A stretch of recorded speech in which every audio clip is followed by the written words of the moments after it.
haleluya. Ijambo ry'Imana tumaze imisi twiga iravuga ngo ubushobozi, Imana ishimwe cyane, ubushobozi bw'amaraso ya Yesu Kristo. Haleluya. Ubushobozi bw'amaraso ya Yesu Kristo twarabonye neza, haleluya, yuko amaraso ya Yesu Kristo afise ubushobozi gusumba ayandi maraso yose. Ijambo ry'Imana riravuga ngo ntitwacungujwe ibishira, ntitwacungujwe ibintu by'agaciro gato cyane, ariko ngo twacungujwe amaraso y'agaciro y'umwana w'Imana ngo adukure mu ngeso mbi twatojwe canke twarazwe n'abavyeyi bacu. Mu cete ca mbere ca Petero handitswe ngo kuko ivyo mwacungujwe kugira ngo muve mu ngeso mbi mwarazwe n'abavyeyi banyu canke n'abakurambere banyu, atari bishira, atari ibintu by'agaciro gato, ahubwo mwacungujwe ngo amaraso y'igiciro. Ijambo ry'Imana ratubwira ngo amaraso y'umuntu canke amaraso y'igikoko ngo nibwo bugingo. Niyo mpamvu Imana yari yarabujije Abisirayeli kunywa amaraso y'igikoko, kuko amaraso y'umuntu canke amaraso y'igikoko ni ubugingo bwacu, ni ame. Rero iyo abavyeyi baduha amaraso yabo canke natwe tukayaha abana bacu, ntabwo ari gusa nabo gusa mu kayobe canke kwirabura canke uko dutenda uko tumeze, ahubwo nk'uko bavuze ngo amaraso ntaba amazi, harimwo no guhabwa umurage w'ingeso zabo. Kandi ikibabaje ni uko ingeso mbi nyinshi arizo turagwa kuri bo. Biratangaje kandi birababaje, n'abashingiye intahe haraheze igihe kinini, hariho umwana mu buto bwiwe yakomerekejwe no kubona umuvyeyi wiwe yarapfuye, yishwe na kanseri yo mu mahaha. Uwo muvyeyi yaranwa itabi nyinshi cyane, no mu gihe yaragwaye atararemba byaramugoye ko ayiheba, kandi yari umuntu yari yarize amashuri, yari umuntu yari afise ubwenge, muga biramunanira guheba iryo tabi. Umwana igihe cyose yamabwira mama we ku myaka 5, ikintu ca mbere nanka, umwasi wanje wa mbere ni tabi, kuko yatumye mbura data nkiri muto. Muga ku myaka 17 batoye itabi mw'ivarizi yiwe aho yiga muri interna. Byumvikana neza yuko ico umuntu akuraga gifise inkomezi gusumba ico umutima wawe wifuza. Hariho abigeme usanga barakomeretse kubona abavyeyi babo babareze ari bonyene, kuko baba baravyawe mu buryo abavyeyi babo barabavyaye bakiri inkumi. Mugabe ikibabaje nuko abo bigeme nyene bakomerekejwe no kuba baravyawe n'abavyeyi n'abapapa batazwi, mu gihe kanaka nabo usanga bariko bavyara abana muri ubwo buryo, kandi arivyo vyari bikomere mu buzima bwabo. Rero amaraso y'umuntu ni ubugingo bw'umuntu nk'uko ijambo ry'Imana ribivuga. Rero ubugingo bw'umuntu bisigura ngo umuntu nyene n'ingeso ziwe nizo aguha, ariko Imana ihabwa icubahiro kubwo bushobozi bw'amaraso ya Yesu Kristo butubohora ingoyi, bukatubohora umurage twarazwe n'abavyeyi cyangwa abo dukomokaho. N'amaraso ya Yesu Kristo afise inkomezi, afise ububasha, afise inguvu zo kugutandukanya n'uwo murage mubi ukomoka guhera kuri Adamu gushika ku bavyeyi bawe. Imana ihabwa icubahiro. Amaraso ya Yesu Kristo ni ubushobozi bubohora ayandi maraso aturega.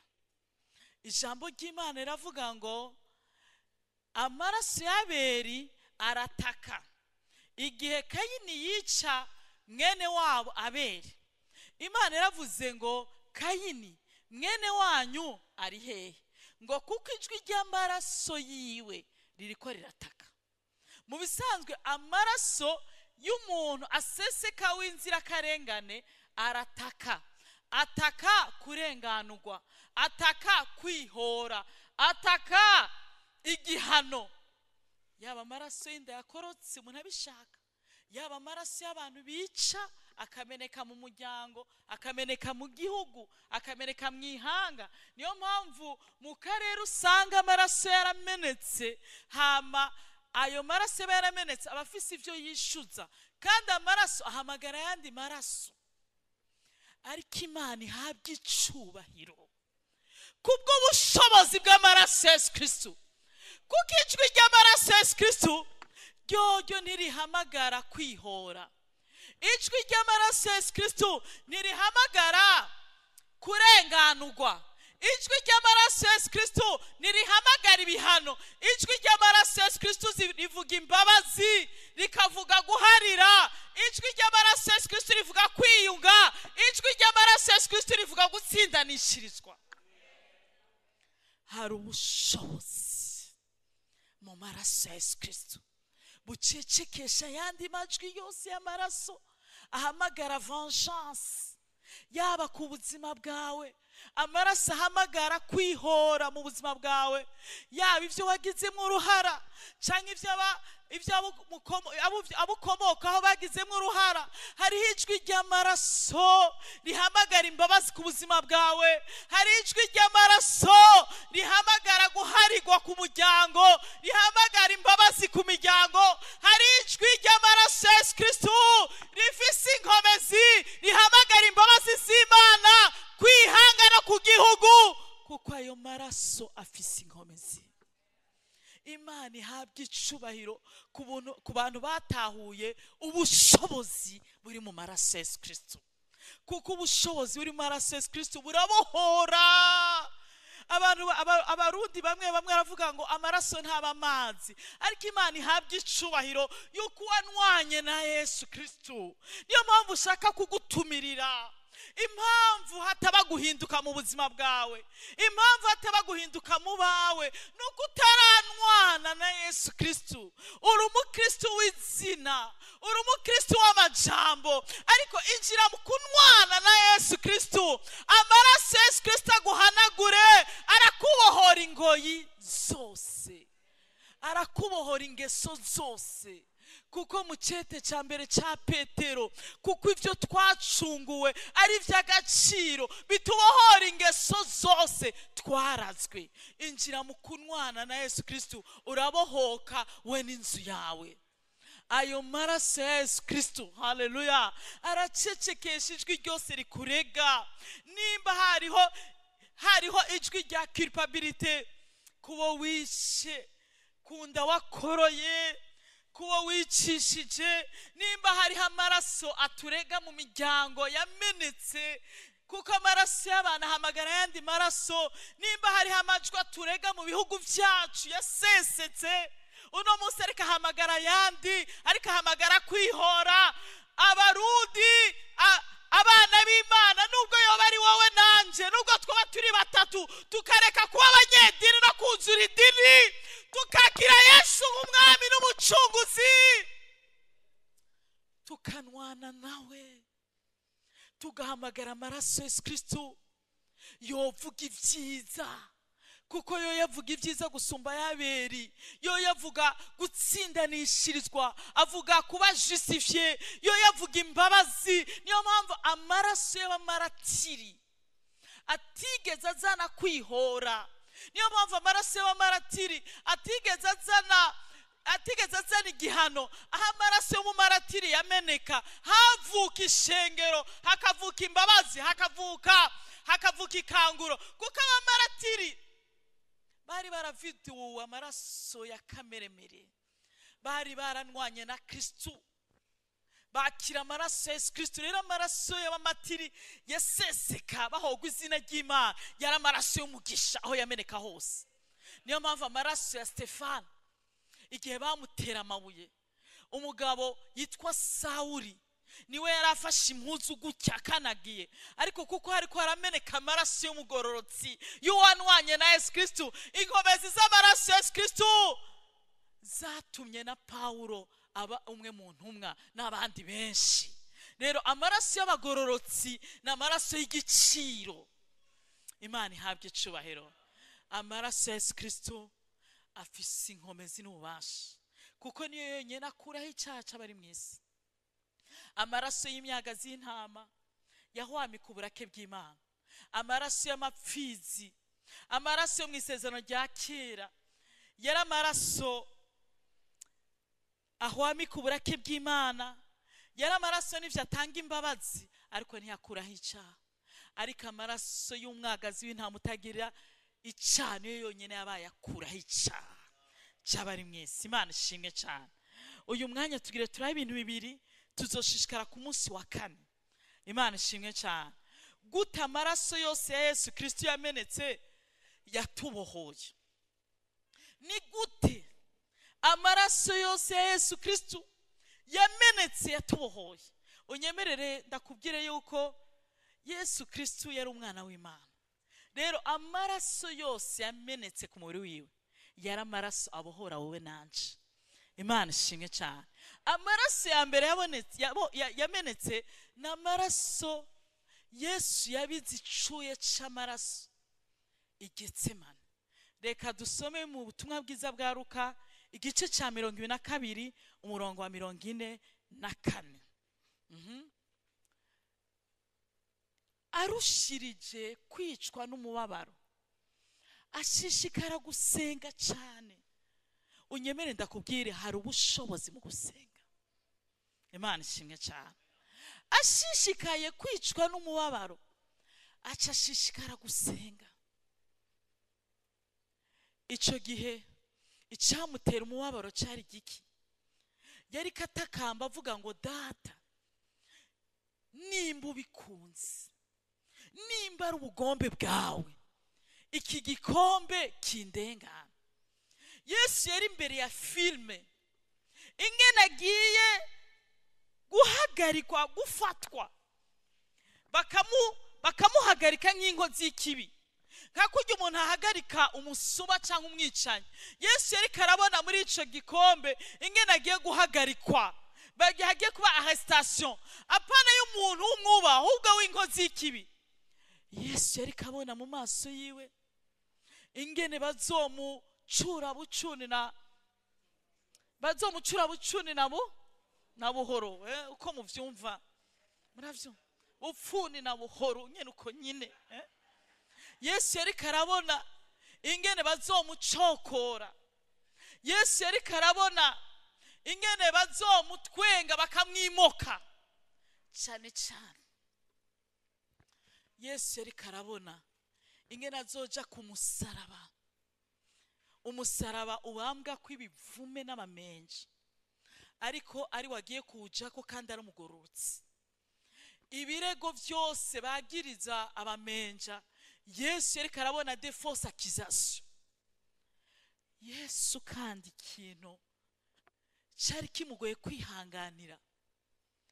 Yesu yari karabona ingene Imana data yeri gororotse izomuha umugongo, kuko azoba yiremetse ibyaha byawo mu gihe ciwe, nawo mu gihe cacu, nawo mu gihe kiri imbere, agahinduka icyaha.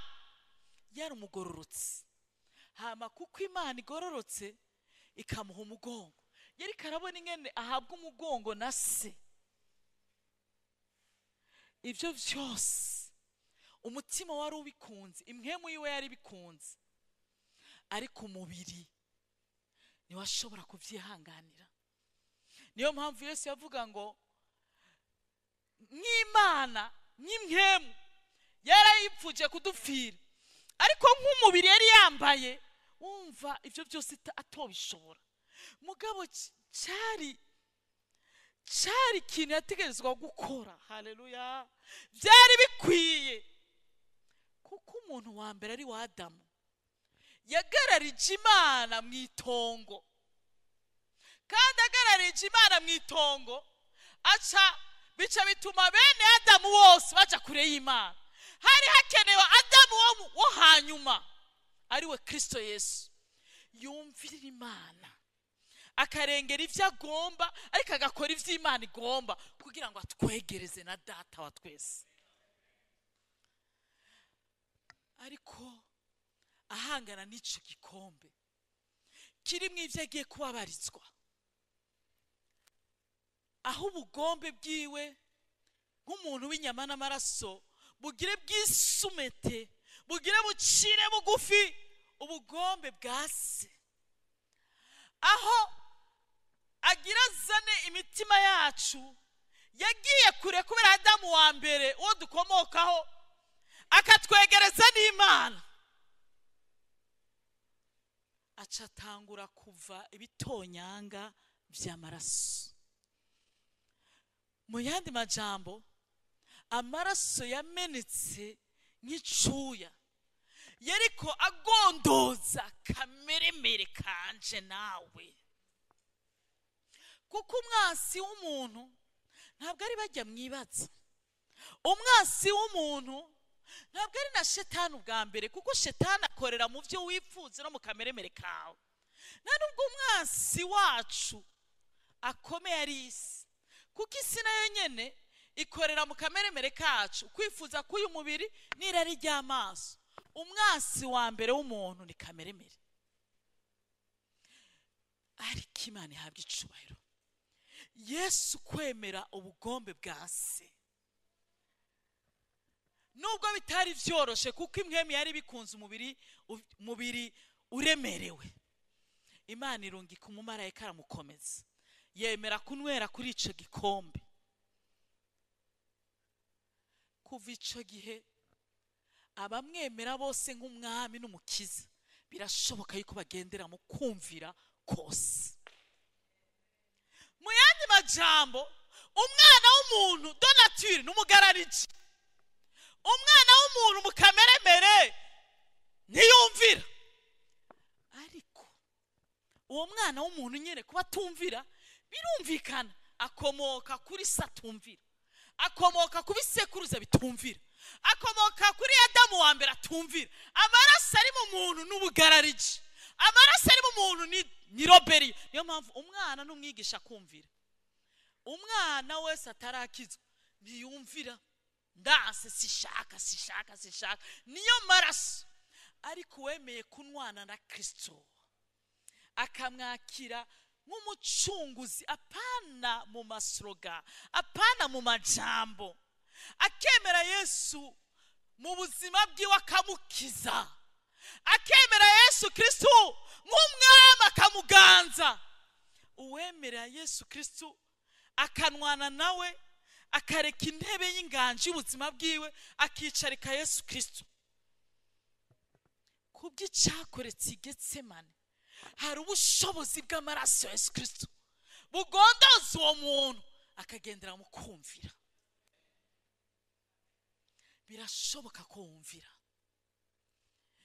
Mu buzima bwanje bwa kera ngiriwe n'ijewe kumvira vyarangora, ko numva yuko kumvira ari ikintu cy'uko umuntu ashaka kunyemeza ivyiwe, nkabwa ntoki nta vyanje shaka kukwemeza, mugabe ivyawe ntubinyemeze. Kandi nuko umwana w'umuntu ameze. Ariko kuva mpaye Yesu Kristo nkamwiyegurira, nkadesida kwikonsakra ubuzima bwanje, uwo mugabo yitwa Yesu, kuko yumviye, ntimushobora kugendana utumvira. Umenga ngitangura kugendana nawe mu rugendo rwo kumvira, wamenga umwanya wose ari karambonera, wamenga ari karamhohosha, ariko ntushobora kunwana nawe ngo ayo maraso Yesu Kristo areke kutavunagura kameremere kawe, mugendere muri obeissance totale no muri soumission totale. Kandi hari inyungu zo kumvira. Inyungu zo kumvira zituma winjira vuba cyane mu masezerano. Yesu yarumviye ahabwa izina riruta ayandi mazina yose, kugira ngo amavi yose azopfukame mu izina ryiwe. Kumvira binyarutsa amasezerano, kumvira bigushikana i Kanani vuba. Abisirayeli babaye abagarariji, urugendo rw'iminsi 11 barugenza imyaka 40. Kumvira kwawe kuzihutisha amasezerano. Kumvira kwawe no kugamburuka mu by'Imana ikiravuga bizonyarutse ibyawe. Umugabo yitwa Sawuli, kubera iki kumvira binyarutse amasezerano? Nuko kutumvira nico kimwe no gusenga ibigirwamana. Kutumvira nico kimwe no gusenga ibishushanyo. Reka dusome mu gitabo ca mbere ca Samueli igice ca 15 umurongo wa 23. Kuko ubugarariji arico kimwe n'icyaha c'ubupfumu, kandi kuba ntagondwa ni kimwe no gusenga ibishushanyo n'ibigirwamana. Ko wasi ijambo ry'Uhoraho nawe yase kuba ku ngoma. Uyu mugabo yitwa Sawuli yari umwami wa mbere w'ubwoko bw'Imana bwa Isirayeli. Yari umwami vrema, ugiye kuraba ntiyakoze amafuti maremare. Yari umuntu vrema yakoze amadega make, antukugiranije na Dawidi. Dawidi vrema yarakoze amadega. Muga Sawuli yari afise ikintu muri we cyo kutumvira. Sawuli yari afise ikintu muri we c'ubugarariji. Mu yandi majambo, Sawuli yari ameze nkanje nka kera. Mu bwonko bwiwe yumva neza yuko yiyuzuye. Uko nawe abona ibintu niko bikwiye kugenda, apana uko shebuja canke Imana yamwimitse ishaka. Erega igihe kimwe Imana iramubwira tumviriza Sawuli, genda muri kiriya gihugu, bariya n'abansi b'ubwoko bwanje, bariya n'abansi b'ihanga ryanje, genda utikize vyose. Sawuli aramenya neza ko ari Imana ibivuze, ariko kuko Sawuli atumvira, hari ukuntu yari afise ico bita mu gifaransa haute opinion de lui-même. Hari ukuntu yumva nawe nyene hari uburyo yumvira ibikwiriye n'ibibere. Kandi abantu benshi badafise umutima nk'uw'abana bato bama bagwa mu mutego wo kutumvira no kugarariza, kuko bama bumva nabo nyene bafite ico bavuga mu vy'Imana ikiravuga, bumva nabo nyene bafise ico bahindura mu c'Imana babwiye. Erega wumva nabo nyene bafise ubwenge, ariko ngire nkubwire kandi ndabikubwiza umutima wanje wose, nk'ugufitiye impuhwe, kutumvira ni nko gusenga ibigirwamana, kuko kumvira ni nko guhimbaza Imana mu kuri no mu mpemu. Erega umuntu atumvira aba yiyuzuye, umuntu atumvira aba ashaka kuringanira n'Imana nawe atange contribution. Ariko Dawidi hari ikintu yari afise umutima nk'uw'Imana. Mu ntege nke ziwe zose yari afise umutima wakira ico Imana ivuga. Niyo mpamvu ingoma yiwe itigeze ikugwaho. Dawidi yaratashe arapfa, mugano no munsi ijambo ry'Imana avuga ngo ingoma yiwe izokwama yiwe bidashira, na Yesu azoza kwimika mu ngoma ya Dawidi. Ariko Sawuli yitwa ko ari umuntu mwiza, mugabo umugarariji, yavuye ku ngoma vyihuta. Hari ibintu byihuta, hari ibintu usanga ari umugisha wawe umenga uranyagwa, umenga urakwa. Ngire kubwire, emera kumvira Imana, emera kameremere kawe gapfe, Kristo abe muzima, kugira ubugombe bw'Imana bushiki. Erega ubugombe bw'Imana nibyita niwabuha agaciro, n'ivyawe bihimbara Imana, Imana izobishitsa. Imana ihabwe icubahiro. Haleluya. Mwitanguro 22 umurongo wa mbere kugeza kwa kabiri tubona iyindi nkuru y'umugabo yitwa Aburahamu. Aburahamu yahezagiye umwana amaze kuba umutama, bitagishoboka ko avyara. Aca avyara umugore wiwe yitwa Sara, yari amaze imyaka 99. Ariko Imana yari yarabasezeraniye isezerano rikomeye cyane. Aburahamu na Sara bari bakeneye umwana nk'abandi bantu bose, ariko Imana yo ntabwo yari yabateguriye kubaho umwana nk'abandi bantu bose. Yari yarabateguriye ibirenze guhabwa umwana, kuko yari yarabasezerane kuzoba sekuruza w'amahanga n'abayinakuruza w'amahanga. Imana ibaha umwana mu gihe cy'igitangaza. Isaka aravuka. Isaka amaze gukura, Imana ikimushira mu ishure ryo kumvira. Iramubwira mu Itanguriro 22 umurongo wa mbere kugeza kwa kabiri, Aburahamu, genda ushikanire wa mwana w'ikinege mperuka kuguhezagiza. Ageze aho umwana aryoha, utanguye kumugiraho inzozi, utanguye kumubona muri kazoza, munshikanire. Aburahamu ntiyabajije umugore kuko yarazi kumvira Imana kuzuye. Burya kumvira ni guhimbaza Imana kuzuye. Arafata umwana n'abahungu baramuherekeza, inkwi arazitekera n'inkota. Imana yamutegetse gushikana Isaka ku musozi Moriya. Ubwo rugendo rwo kuva aho Aburahamu yaba gushikaho Imana imubwiye ngo agende gushikana Isaka rwari urugendo rw'ibirometero 70 kilometero. Kandi nta miduga yari ihari, nta n'indege, nta n'ibindi, bagenda n'amaguru, bahagenza iminsi 3 irenga. Iyumvire urugendo rw'iminsi 3, iyumvire urugendo rw'ibirometero 70. Mu bisanzwe Imana imubwira ati ubu nyene vyuko umwica. Aburahamu ngo yarumviye Imana kuko yarazi neza yuko Imana yamuhaye umwana asa nuko ibihimba byo kuvyara byose vyapfuye we n'umugore. Mu yandi majambo yavuga ati erega Isaka yavuye mu rupfu kuko yavutse mu vyapfuye. Rero iyo Imana yampaye umwana imucishije mu vyapfuye, agatama n'agakecuru ko vyara umwana muzima. Rero Imana itanga ubuzima ibukuye mu vyapfuye, ishoboye no kumuzura. Aburahamu yari yiteze gutanga Isaka. Mugani mwiyumvire urugendo rw'iminsi 3 irenga ibirometero 70 agiye gushikana. Burya mu gatondo yimbwira ati mushikana ubunyene, hari abantu iyo bahuye n'ingorane acafuka amaso bibe burya kumwica gusa ahumirije byari byoroshe.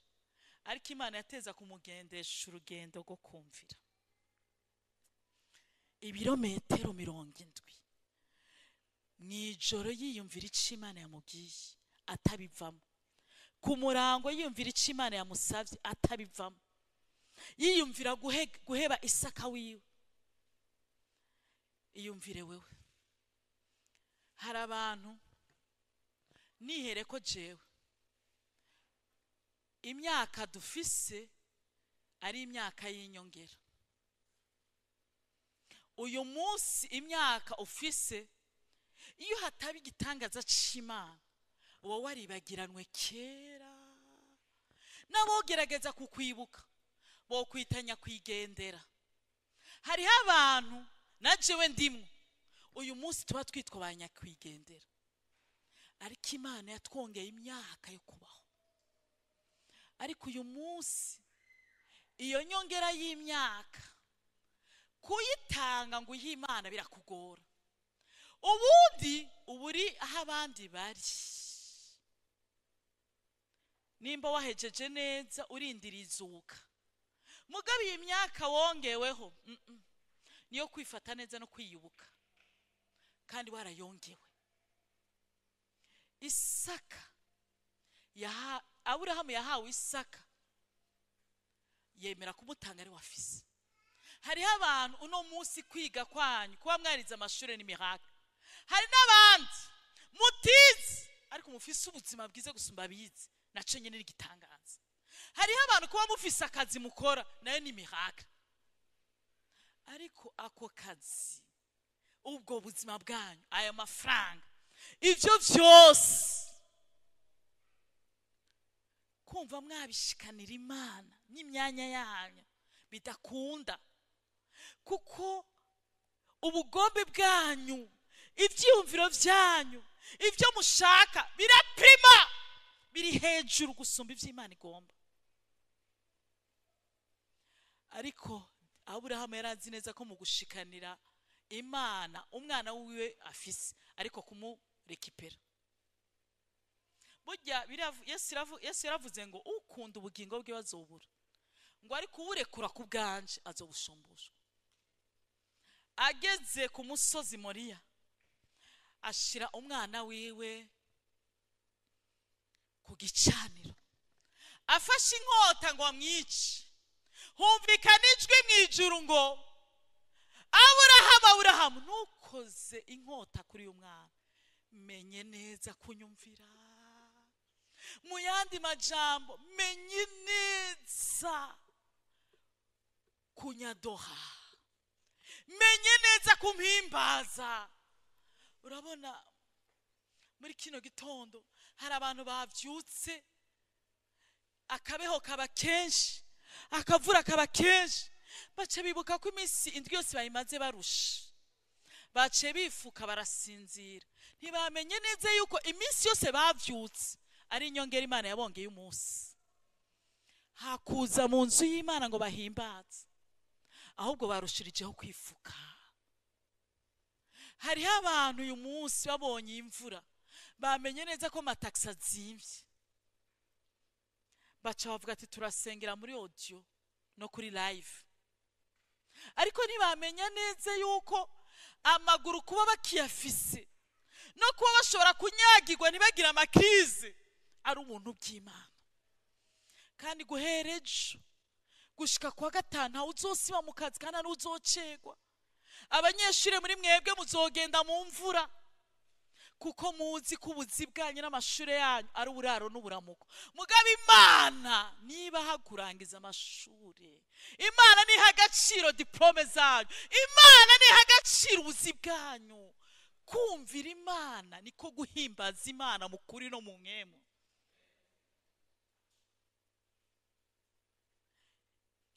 Imana itimenye neza kunyadoha.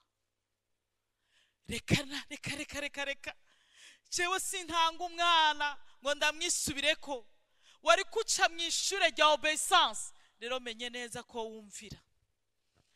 Ngire nirahiri y'Imana, nzokugwiza, nzoguhezagira, uruvyaro rwawe ruzohinduka nk'umusenyi wo ku kiyaga, uruvyaro rwawe ruzoba nk'inyenyeri zo mu kirere. Ico nagusezeraniye ngiye kugishitsa. Warahezagiye umwana, ariko ngire ngushitseho ibirenze guhezagirwa umwana, ngire nkugire sekuruza w'amahanga.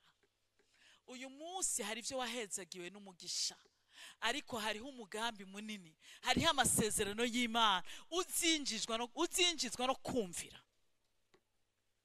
Imana ishimye cyane. Haleluya.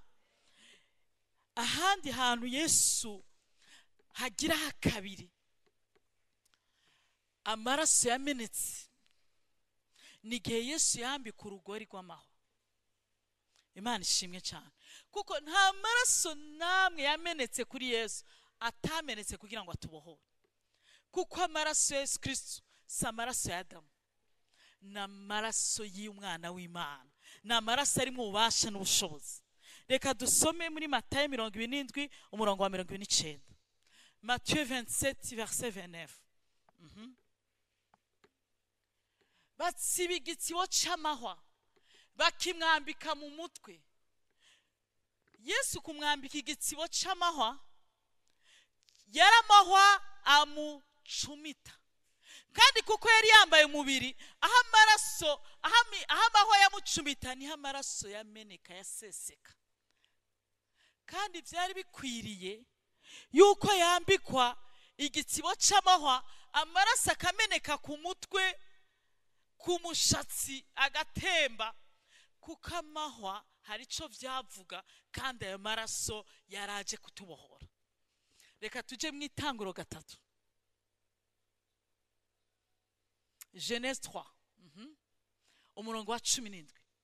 Imana ibarira Adamu nawe ati ko wumviye umugore wawe mu vyaha no mafuti, ukajya ku giti nari narakubujije, ntuze ukigeko, uzaniye isi umuvumo. Uzokwamurya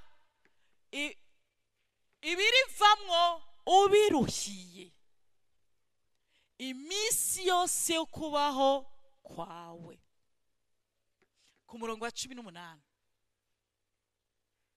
verset 18, rizohora rikumerera imikere n'ibitovu.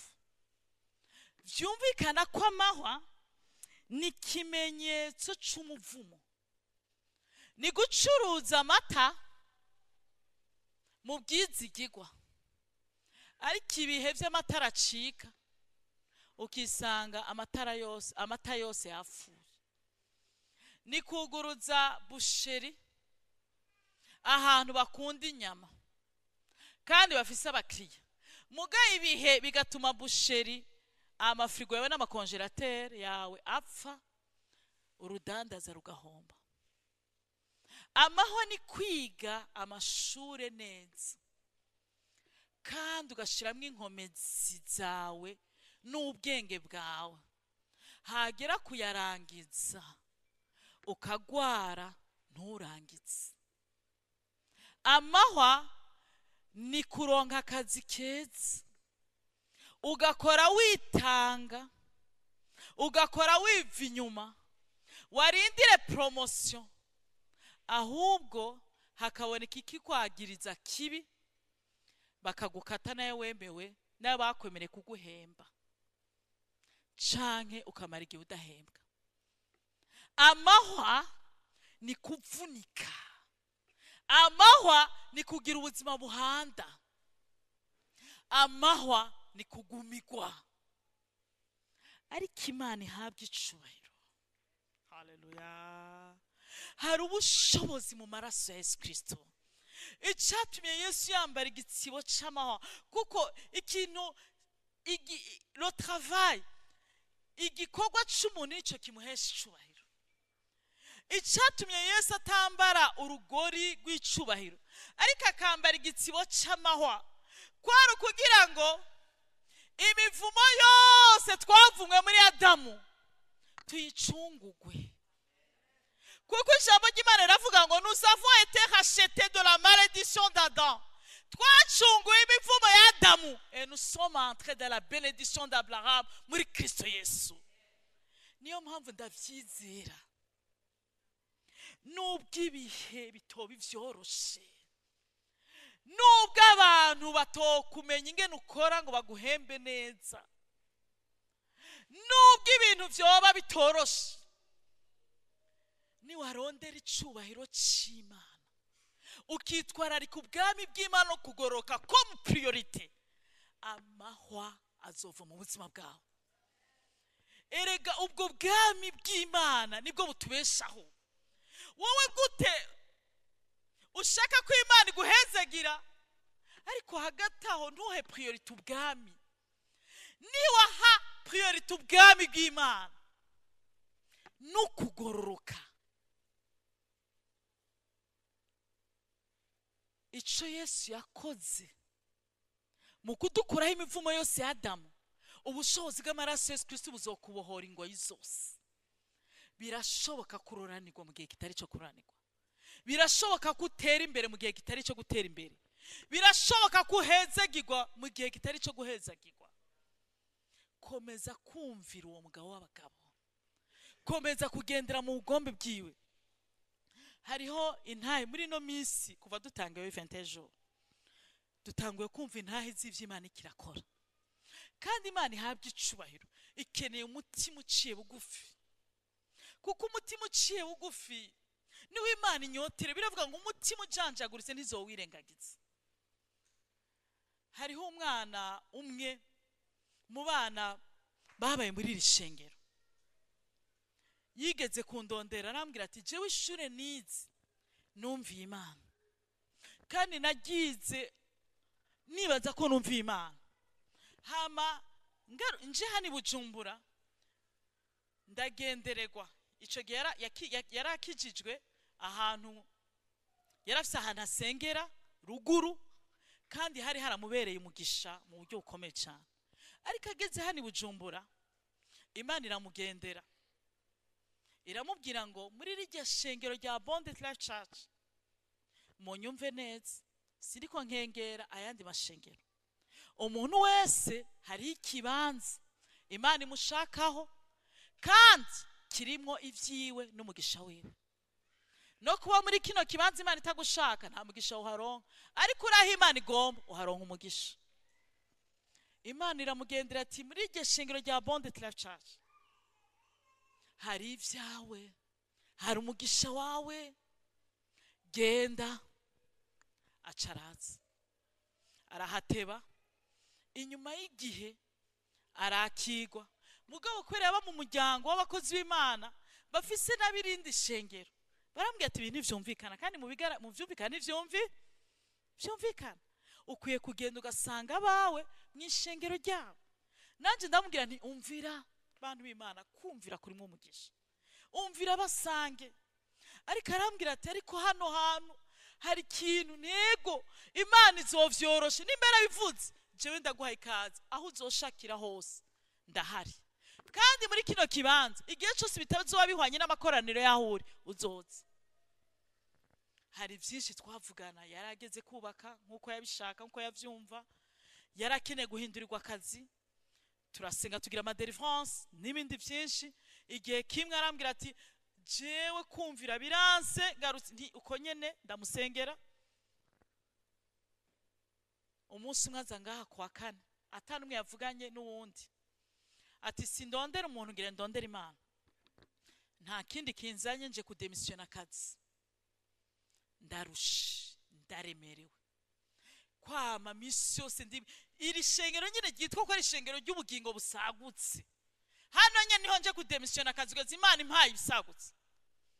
Ubutumwa ngo ico genije nigisha ndigisha, nta binini yumvise ko yari ifite umutwaro nico ashaka kwiyumvira, hama ntaco yumvise. Duhejeje tugiye gusenga ngo arapfukama aho yari yicaye, abwira Imana ati Imana, kuri kino gicano cy'ubugingo busagutse nje guhagarika akazi nibajije ko ariko wampaye, hama mbeho nakagira ugeze umpaye ko wowe ushaka, ndahakanye kuvunika no kuremegwa. Ngo agipfukamye ngo aze yumva turiko turasenga mu ndimi, ngo cande kuri jambo ngo nubwo ako kazi kakuvuna nakawe niko karimo umugisha n'amasezerano, kandi umugisha ntuvuna, umugisha w'Imana ntuvangamwe umubabaro. Ngo acavuga ngo Mana unyishuri aho nyene, acaricara ngo ndasubiyeyo.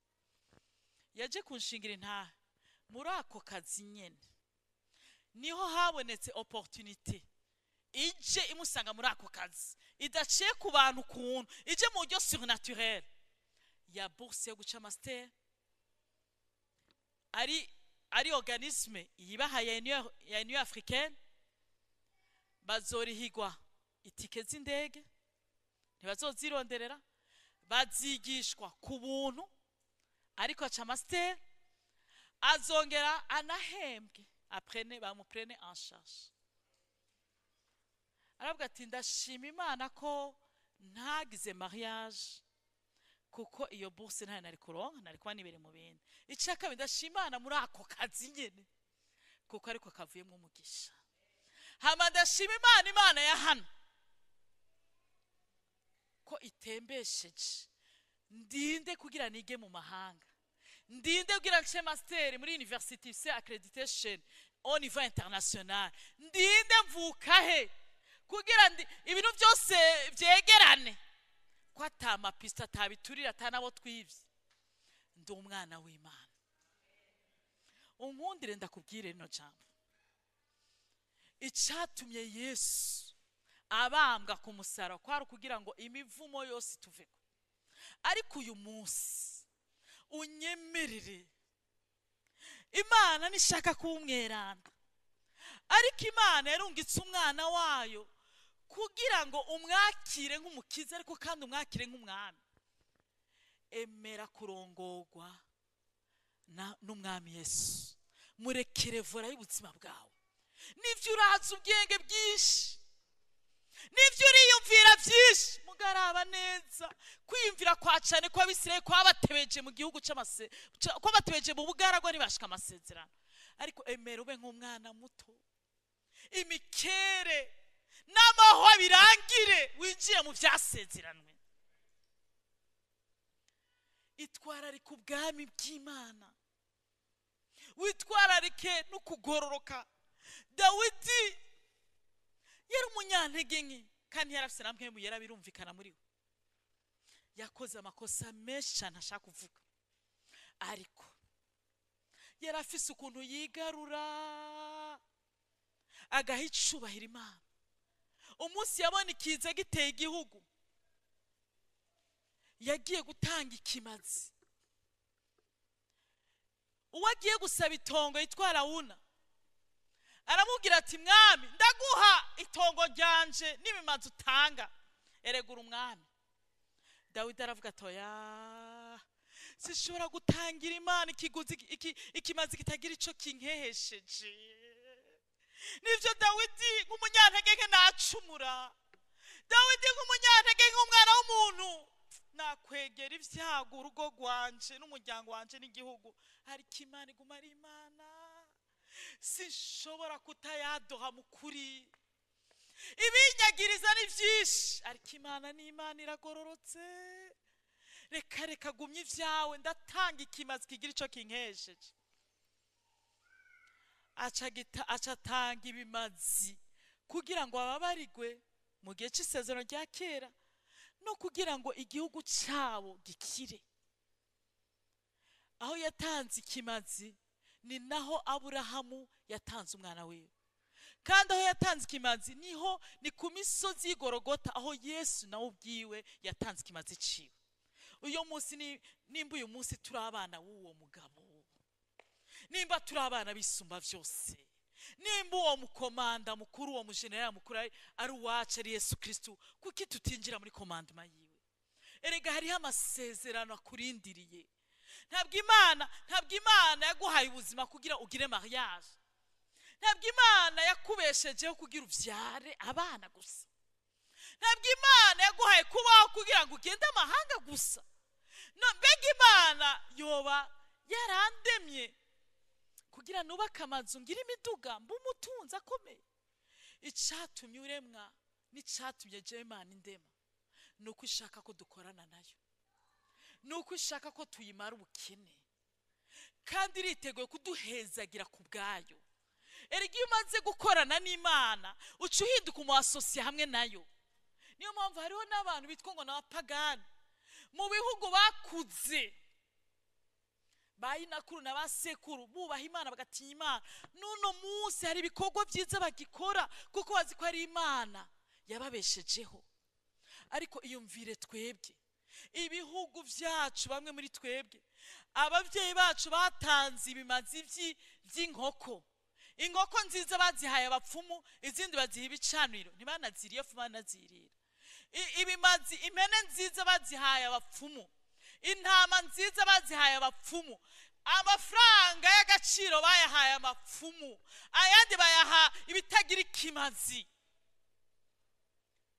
Ivy'agaciro babihaye Imana zitarizo. Uyu munsi hariho imikere, hariho amahwa, kuko deja ukomokaho amaraso yawe, kuko amaraso ntaba amazi. Wanse kunwana na Kristo ngo amaraso Yesu Kristo agira ingomezi mu buzima bwawe, uracagendera mu maraso ya nyoko na so na sokuru na nyogokuru. Aba nabo batanze ibimazi mu bicaniro bihombesha, ibicaniro vy'inyatsi. Ni nayo mpamvu no munsi ico hagurukiye gukora cyose kiba kirangiye. Igihe kirageza aho dushiraho intango shasha. Igihe kirageza aho twubaka igicaniro c'Imana nzima. Igihe kirageza aho twubahisha Imana yacu, tukayubahisha n'imitima yacu, tukayubahisha n'ubuzima bwacu, tukayubahisha n'ivyacu. Ni naho abana bacu bazohabwa umugisha.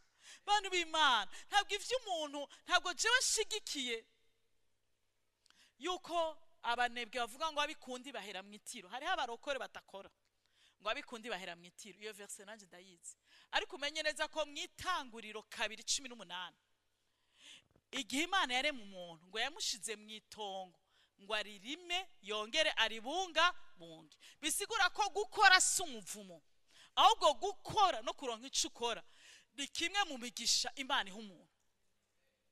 Kuba ufise amashuri ni umugisha Imana yaguhaye, kuba ufise akazi ni umugisha Imana yaguhaye.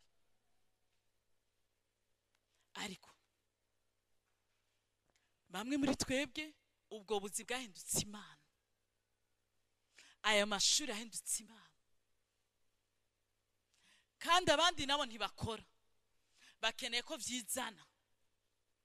Erega iyo udakora biravuga ngo udakora ntakajya, kandi Imana ngo izohezagira ibikorwa vy'intoke zacu. Ntushobora kubaho uhiganwa n'abari muri morgue usinzira misi yose usinzira. None wari muri competition n'abapfuye bari muri morgue. Haguruka ugira ico ukoze. rusi yarahagurutse haba intango shasha. Uyu munsi haba intango shasha ku buzima bwawe, haba intango shasha ku buzima bwawe. Ubuzima bwawe bwubahisha Imana, ivyawe vyubahisha Imana, umwanya wawe ubahisha Imana, ni naho muzobona faveur. Erega kuvunika niwo muvumo, gukora ugakorera ubusa niwo muvumo. Erega hari ibintu Imana iduha, hari ibintu Imana iduha. Umwe mu bana bacu baramuhamagaye ku ishure, baramubwira ati tubwire ingene wowe uroranirwa. Ni ntahe yanshingiye umwe mu bana banje, kugira gufotora kwawe nta birebire mugabo uhezagirwe ugire faveur aho ugera. Arababwira ati ikintu ca mbere Imana, hagacira Imana, kuko Imana niyo iguha kubaho kandi iguha umugisha. Itandukanye n'igigushira kure y'Imana. Bikore mu nkomezi zawe biragoye ariko biharanire. Icya kabiri, itware ku bwami bw'Imana. Nimba byose aba umurimo w'Imana, rimwe na rimwe bikorera ubuntu. Umenye ko utari gutanga ubuntu mu gikorwa cy'Imana, ariko iyo foto yawe, iyo kamera yawe, icyo kintu gitange nka offrande mu nzu y'Imana, kuko Imana irashaka kukubona watanze dimanche yawe, ikace yugura iyindi miryango yose. Ati ntabwo turabahinga, n'ivyo dufise suko ari ibintu bigezweho, ariko hariho faveur, hariho faveur. Bantu b'Imana, hariho ubuntu dukeneye. Iyi minsi 21 twaje kurondera ubuntu, kandi nitwiyumvira ko tumaze kugifata. Twibagira amasheke muri kahise, twibagira amasuccess muri kahise, ariko ducakire Yesu, tumufate. Urugori yambaye gw'amahwa kwari kugira ngo uno munsi twambare kohone y'icubahiro. Urashobora kwambikwa icubahiro mu buzima bwawe. Urashobora kuba Moridekayi ukambikwa icubahiro mu kazi kawe. Urashobora kuba Moridekayi ukambikwa icubahiro aho uherere. Uyu munsi urashobora kuba nka Yosefu. Ntihagire umuntu yitegereza ibihe, hari Imana ihindura ibihe. Imana ibahezagire.